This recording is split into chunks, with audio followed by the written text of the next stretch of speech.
Hello. Hello बच्चों. How are you all? Everyone is fine? Okay, I hope everyone is fine. Now, today I will start class 7 Hindi. Okay? आज मैं आप लोगों को class 7 के बच्चों को हिंदी पढ़ाऊंगी. देखो क्या है, हिंदी का क्या नाम है, इस बुक का क्या नाम है, हिंदी सुरभि क्लास 7. ठीक है, तो चलो हम देखते हैं आज मेरी पहली चैप्टर क्या है. मेरी पहली चैप्टर क्या है आज देखेंगे. ओह वाह, आज मेरी पहली चैप्टर है भारत देश हमारा, एक कविता है. ठीक है, तो आज मैं आप लोगों को ये कविता आज नहीं पढ़ाऊंगी. ठीक है, आज मैं आप लोगों को एक कहानी पढ़ाऊंगी. हाँ, आज मैं आप लोगों को एक कहानी पढ़ाऊंगी. ये कविता मैं बाद में पढ़ाऊंगी. पहले मैं आप लोगों को एक कहानी से आप लोगों की क्लास की शुरुआत करूंगी. ठीक है, इस कहानी का क्या नाम है बच्चों, देखो अच्छे से देखो. ये चैप्टर 2 है, ईश्वर कहाँ है. क्या नाम है इस कहानी का, ईश्वर कहाँ है. ईश्वर का मतलब क्या होता है बच्चों, ईश्वर का मतलब होता है भगवान. ठीक है, तो इस टॉपिक से आपको क्या समझ में आ रहा है, ईश्वर कहाँ है से कुछ समझ में आ रहा है. ईश्वर कहाँ है का मतलब होता है हमारे भगवान कहाँ है. तो इसी से आप समझ लीजिए कि हमें इसमें क्या पढ़ना है. ठीक है, तो पहले देखेंगे ईश्वर कहाँ है कि जो लेखक है उनका क्या नाम है. ठीक है, चलो देखते हैं. जो लेखक है उनका क्या नाम है, लेव टॉल्स्टॉय. क्या नाम है, लेव टॉल्स्टॉय. तो ये जो लेखक है, इनके पहले हम लेखक परिचय के बारे में जानेंगे. उसके बाद मैं आप लोगों को कहानी पढ़ाऊंगी. ठीक है, चलो तो थोड़ा बहुत हम लेखक परिचय जानते हैं. क्या बोला है, लेव टॉल्स्टॉय का जन्म कब हुआ था, 9 सितंबर 1825 को लेव टॉल्स्टॉय का जन्म हुआ था और उनकी मृत्यु 20 नवंबर 1910 को हुई थी. ठीक है, यह एक महान रूसी उपन्यासकार थे. उनका जन्म रूस के एक संपन्न परिवार में हुआ था. उन्होंने अपनी जीविका का प्रारंभ रूसी के एक सैनिक के रूप में किया और क्रीमियाई युद्ध में भाग लिया. किंतु मन की शांति खोजने वाले इस लेखक की शीघ्र ही युद्ध से अरुचि होने लगी. संपन्न परिवार के होते हुए भी ये धन दौलत त्याग कर गरीबों की सेवा में जुट गए और जीवन पर्यंत इसी काम में जुटे रहे. उनके द्वारा रचित उपन्यास शांति और युद्ध व अन्ना कैरेनिना श्रेष्ठ विश्व साहित्य में गिने जाते हैं. इसमें क्या बोला है, लेखक परिचय में क्या दिया गया है बच्चों, कि बोला गया है लेव टॉल्स्टॉय जो है उनका जन्म 9 सितंबर 1825 को हुआ था और उनकी मृत्यु 20 नवंबर 1910 को हो गया था. लेव टॉल्स्टॉय जो थे वो एक महान रूसी उपन्यासकार थे. ठीक है, उनका परिवार तो जो था एक संपन्न परिवार था. ठीक है, उन्होंने अपना जीवन सर्वप्रथम रूसी में एक सैनिक के रूप में शुरू किया था. हाँ, और संपन्न परिवार होते हुए भी वो क्या किए, धन दौलत को त्याग कर गरीबों की सेवा में जुट गए.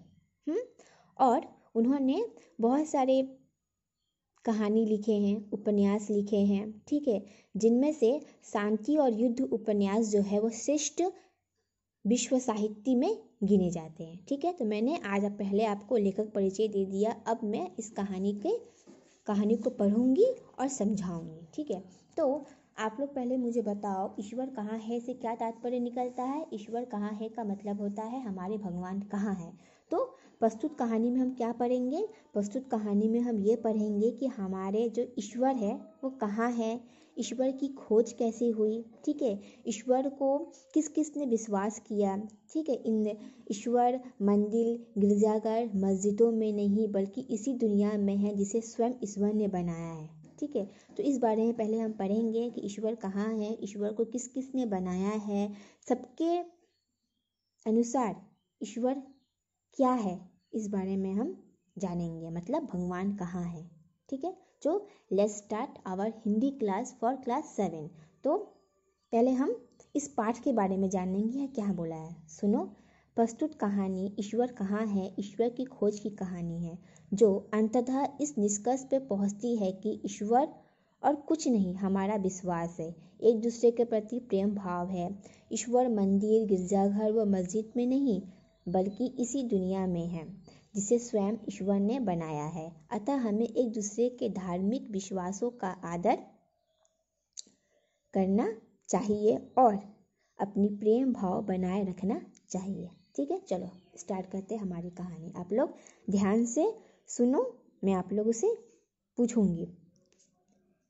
एक कस्बे के समुद्री तट पर एक कॉफी हाउस था, जिसमें देशी और विदेशी यात्री और मल्लाह आराम के लिए रुकते थे और जलपान करने के बाद रवाना हो जाते थे। एक बार पारसी धर्म का एक धर्मोपदेशक इस कॉफी हाउस में रुका। उनके साथ एक अफ्रीकी गुलाम भी था। कॉफी हाउस में जलपान करने के बाद उसने गुलाम से पूछा, क्या तुम बता सकते हो खुदा क्या है? क्या हुआ बच्चों, बोलो तो यहाँ पर क्या बोला गया है? पहले हम देखो इसका मतलब क्या होता है। एक कस्बे का मतलब क्या होता है? कस्बे का मतलब होता है, क्या होता है बोलो? कस्बे का मतलब होता है छोटा शहर। क्या होता है? कस्बे का मतलब होता है छोटा शहर। तो क्या बोला है? एक कस्बे के समुद्री तट पर एक कॉफी हाउस था, जिसमें देसी और विदेशी यात्री और मल्लाह आराम के लिए रुकते थे और जलपान करने के बाद रवाना हो जाते थे। ये मल्लाह का मतलब क्या होता है? आप लोगों को मालूम है मल्लाह का मतलब क्या होता है? बोलो। मल्लाह का मतलब होता है नाव चलाने वाले। जो नाव चलाता है ना, नदी में जो नाव चलाता है उसे कहते हैं हम मल्लाह। ठीक है, जिस तरीके से जो दूध बेचता है उसको क्या कहते हैं? दूध वाला। जो रिक्शा चलाता है उसे क्या कहते हैं? रिक्शा वाला। उसी तरीके से जो नाव चलाते हैं उसे हम क्या कहते हैं? मल्लाह। तो सुनो ध्यान से, इसमें क्या बोला गया है? इसमें बोला गया है कि एक कस्बे के समुद्री तट पर एक कॉफी हाउस था। मतलब समुद्री तट के बगल में एक छोटा सा शहर था। ठीक है, जिसमें देसी और विदेशी यात्री और जो नाव चलाते थे वो उस कॉफी हाउस में रुकते थे और खुद कुछ जलपान करते, मतलब कुछ कॉफ़ी वगैरह पीकर या पानी वगैरह पीकर वहाँ से रवाना हो जाते थे। एक बार क्या हुआ, पारसी धर्म के एक धर्मोपदेशक इस कॉफ़ी हाउस में रुका था। ठीक है, पारसी धर्म है, जिस तरीके से बहुत सारे धर्म होते हैं, जैसे ईसाई धर्म होता है, पारसी धर्म होता है, हिंदू धर्म होता है, मुस्लिम धर्म होता है, ईसा मसीह धर्म होता है। तो उस तरीके से एक बार एक पारसी धर्म के एक युवक इस कॉफ़ी हाउस में रुका था। हाँ, और उसके साथ एक अफ्रीकी गुलाम था। अफ्रीकी गुलाम मतलब जो लोग अफ्रीका में रहते हैं, एक अफ्रीकी गुलाम वहाँ पर भी था। तो कॉफ़ी हाउस में दोनों, मतलब पारसी धर्म के जो युवक थे और जो अफ्रीकी गुलाम था, वहाँ बैठ कर वो लोग जलपान कर रहे थे, मतलब कुछ पी रहे थे, जैसे पानी हुआ या कॉफ़ी हुआ, वो लोग पी रहे थे। तो पीते पीते उन लोग की बातचीत करते करते कॉफ़ी हाउस में, तो जो पारसी धर्म के जो युवक थे उसने गुलाम से पूछा कि क्या तुम बता सकते हो खुदा क्या है? तो इसमें पारसी अफ्रीकी क्या बोलता है, देखो क्या बोला है। अफ्रीकी गुलाम ने तुरंत म्यान से तलवार निकालकर कहा, यह है मेरा खुदा, यह हर वक्त मेरी हिफाजत करता है। तो अफ्रीकी गुलाम ने क्या उत्तर दिया पारसी धर्म को कि क्या दिया कि एक तलवार निकाला म्यान से, मतलब जिसमें तलवार रखते हैं ना, तलवार रखने का जो बनता है जिसको कहते हैं म्यान। ठीक है, उससे तलवार निकाला और कहा कि यह है मेरा तलवार, यह है मेरा खुदा। तो ये सुनकर ये क्या बोल रहा है, अफ्रीकी गुलाम क्या कहते हैं कि तलवार दिखाता है और कहता है कि यह है मेरा खुदा जो हर वक्त मेरी हिफाजत करता है। गुलाम के इस उत्तर ने कॉफी हाउस में उपस्थित सभी लोगों को चौंका दिया। उनमें से एक ब्राह्मण ने कहा, केवल ब्राह्मण ही सच्चा ईश्वर है। यह यहूदी ने दावा किया, यहूदियों का खुदा ही सच्चा खुदा है। एक कैथोलिक ईसाई ने जोर देकर कहा, एक इंसान गिरजे में ही खुदा को देख सकता है? उसका प्रतिवाद करते हुए एक प्रोटेस्टेंट ईसाई ने कहा, जो लोग खुदा को गोस्पेल के अनुसार मानते हैं वे ही कयामत के दिन बख्शे जाएंगे। यहाँ पर क्या बोला गया, जब अफ्रीकी गुलाम, जब मतलब पारसी धर्म के जो युवक थे, उसने जब अफ्रीकी गुलाम से पूछा कि क्या तुम बता सकते हो कि भगवान खुदा कहाँ है, तो अफ्रीकी गुलाम ने क्या जवाब दिया? अफ्रीकी गुलाम ने एक तलवार निकाला और तलवार निकाल के को दिखाकर कहा, यह है मेरा खुदा जो हर वक्त मेरी हिफाजत करता है। ठीक है, तो ये जब गुलाम ने जब ये बात कहा, अफ्रीकी गुलाम ने जब ये बात कहा कि तलवार उनकी खुदा है जो उनकी हर वक्त हिफाजत करता है, तो ये सुनकर कॉफ़ी हाउस में बैठे सभी लोग क्या हो गए? चौंक गए, मतलब आश्चर्य हो गए, ये क्या कह रहा है। ठीक है, तो उस कॉफ़ी हाउस में बैठे एक ब्राह्मण ने क्या कहा कि केवल ब्राह्मण ही ईश्वर है। ब्राह्मण का मतलब क्या होता है, बोलो? ब्राह्मण का मतलब होता है जगत की उत्पत्ति की मूल शक्ति। ठीक है, तो क्या कहते हैं, जगत की जो उत्पत्ति हो रही है, ब्राह्मण का मतलब क्या होता है? जगत की उत्पत्ति की मूल शक्ति। तो उस कॉफ़ी हाउस में बैठे एक ब्राह्मण ने क्या कहा कि ब्राह्मण ही सच्चा ईश्वर है। ठीक है, तो ये करते करते ही वहाँ पर बैठे यहूदियों ने दावा किया कि यहूदियों का खुदा ही सच्ची खुदा है। तो वहाँ पर बैठे एक कैथोलिक ईसाई ने जोर देकर कहा, क्या कहा? एक इंसान गिरजा में ही खुदा को देख सकता है। गिरजा मतलब गिरजाघरों में। ठीक है, वहाँ पर बैठे ईसाई धर्म ने, जो कैथोलिक ईसाई जो थे, ईसाई धर्म के जो प्रवर्तक ईसाई जो है, वो क्या कहते हैं कि खुदा तो गिरजाघरों में ही देख सकते हैं। गिरजाघर मतलब चर्च में ही देख सकते हैं। ठीक है, तो ये सुनकर दूसरे ईसाई ने, मतलब प्रोटेस्टेंट ईसाई ने क्या कहा, जो लोग खुदा को गोस्पेल के अनुसार मानते हैं, वे ही कयामत के दिन बख्शे जाएंगे। समझ में आया बच्चों? यहाँ तक मैं क्या बोली? जब अफ्रीकी गुलाम ने तलवार निकाल के कहा कि ये मेरा खुदा है, इससे ये हर वक्त मेरी हिफाजत करता है, तब वहाँ पर बैठे, जब गुलाम ने ये बात कहा तो कॉफ़ी हाउस में बैठे सभी लोग बहुत चौकित हो गए। तो उसमें से बैठे एक ब्राह्मण ने क्या कहा कि ब्राह्मण ही सच्चा ईश्वर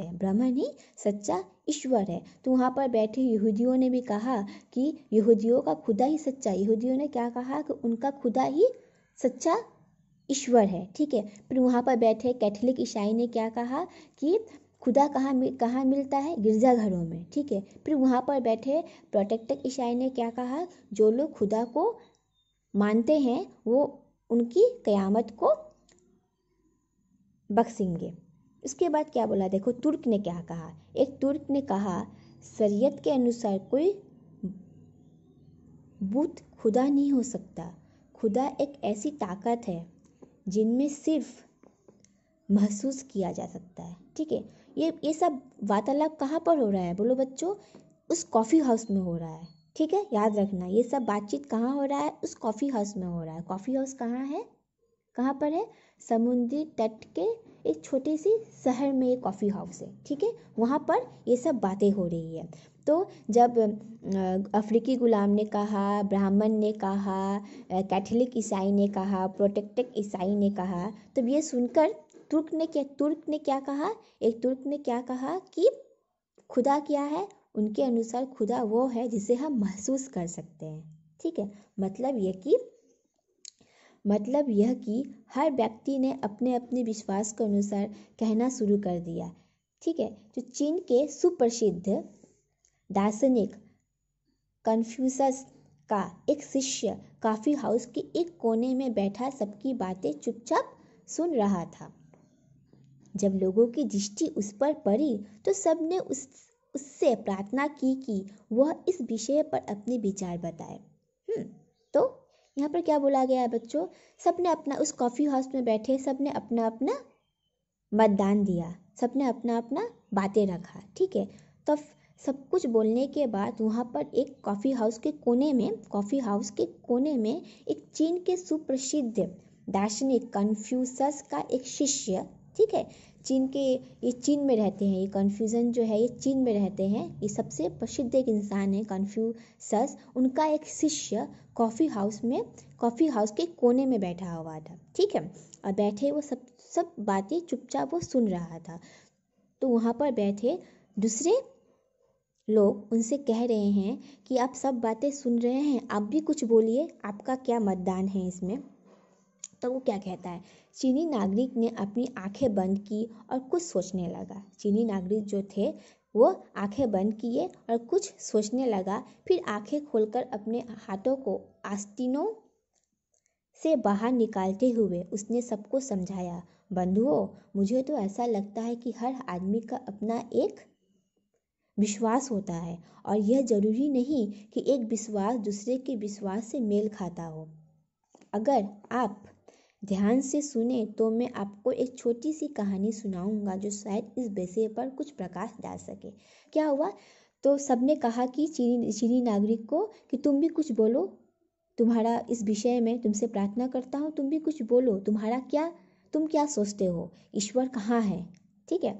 तो चीनी नागरिक क्या कहता है, चीनी नागरिक ने पहले क्या किया, आंखें को बंद की, फिर वो सोचने लगा, ठीक है, फिर आंखें खोलकर आस्तीनों से बाहर निकालते हैं। आस्तीनों का मतलब क्या होता है, आस्तीनों का मतलब होता है कुर्ते की बाहें। हम लोग कुर्ता पहनते हैं ना, पैजामा कुर्ता पहनते हैं, उसके बगल में जो पॉकेट होता है ना उसको कहते हैं आस्तीन, ठीक है। तो उसने क्या कहा, पहले क्या किया, चीनी नागरिक आंखें बंद की, सोचा, फिर आंखें खोलकर अपने हाथ को उस कुर्ते की बाहें से पॉकेट से निकाला और सबको समझाया कि बंधुओं, मुझे ऐसा लगता है कि आदमी का अपना एक विश्वास होना चाहिए। क्या कहता है, चीनी नागरिक सबको क्या कहते हैं कि उनको ऐसा लगता है कि आदमी का अपना एक विश्वास होता है और ये जरूरी नहीं कि सबका विश्वास सबके विश्वास के साथ मेल खाए। समझ में आया। उसने ये भी कहा कि अगर आप लोगों को इसके बारे में सुनना है तो मैं आपको एक कहानी बताऊंगा, अगर आप कहानी सुनना चाहते हो तो, ठीक है। तो बच्चों, आज मैं आप लोगों को यहाँ तक ही पढ़ाई हूँ, ठीक है। नेक्स्ट वीडियो में बाकी की मैं पढ़ाऊँगी। आप लोगों को समझ में आया कि नहीं आया, मुझे इनबॉक्स ज़रूर कीजिएगा और मुझे व्हाट्सएप पे ग्रुप में मैसेज कीजिएगा। क्लास 7 के बच्चों, अगर समझ में ना आए तो दूसरे दिन दूसरे की वीडियो में मैं और भी समझाऊँगी। आज के लिए बस इतना ही, ठीक है। और आप लोगों का होमवर्क ये रहा, आप लोगों का होमवर्क पेज नंबर 12 का ये जो वर्ड मीनिंग है यहाँ तक पढ़िएगा, ठीक है। पढ़ के लर्न कीजिएगा, लिखना नहीं है, पढ़कर याद कीजिएगा, ठीक है। और इस कहानी को घर पे फिर से पढ़िएगा, पूरा पढ़िएगा। अगर कुछ समझ में ना आए तो मुझे मैसेज कीजिएगा, मैं आप लोगों को समझा दूँगी। फिर दूसरे के वीडियो में आप लोगों को मैं अच्छे से इसको और समझा दूँगी। आशा करती हूँ आप लोगों को ये समझ में थोड़ा बहुत आया होगा। आज मैं आप लोगों को यहाँ तक ही पढ़ाई हूँ, बाकी का मैं नेक्स्ट वीडियो में पढ़ाऊँगी। आज के लिए बब्बा, बाय बाय, टेक केयर, अच्छे से रहो, घर पे रहो, धन्यवाद।